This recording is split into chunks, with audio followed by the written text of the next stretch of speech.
So we'll go into the next one, which is Suresha Sharanam Sharma Vishvareta Prajabhavaha Aha Samvatsaro Vyalaha Pratyaya Sarvadarshanaha. Sarvadarshana, or one who has eyes all around. He has eyes everywhere. Awareness is everywhere in the universe. The Lord assumed all forms in the universe. Every being in the universe is the Lord. Every eye in the universe is His eye. He also enables us to grasp things by His power. Kenopanishad says, Sarvadarshana is the one whom the eyes are unable to see, but due to which they are able to see. Besides, Upanishads declare him as Visvata Chakshu and Vishwaksham. And Gita declares him, of course, Vishvata Chakshu is eyes of the universe. Vishwaksham is also another Akshi, is the viewing, and that also is the eye of the universe. And Gita declares him as Sarvatokshi Shiro Mukham in the chapter 13, Shloka 4. But let's try to bring it a little closer to our hearts and minds. So let's bring Sarvadarshana a little closer to our hearts, where we'll visit the earlier shloka where we said Ishvara Prana the Prano, which means Lord exists, or the Prana, the life energy. It is also called the Chetana that blossoms everything up. So we recognize that Lord exists in each as the Prana, or the life force energy that blossoms everything.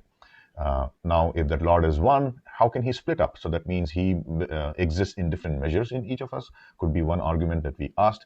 So we took help from science to understand that better, where we visited the Hadron Collider and looked at how the particles there were measured, where one particle, when they collide with high energy, the expectation was it will break up into smaller particles. But what was found or measured there was each of those smaller, or how the broken pieces were not smaller than the original particle, but they were of the same kind as the original particle from where it came from. So you could essentially say that Lord too exists equally in all of us, sama, right? Same way. So you could imagine as though the lighting of a candle here, where you had one candle from where you lit up another candle. So did the light of the main candle go diminish in any way? No, it went on to brighten another candle, and through that candle you can light up more and more and more.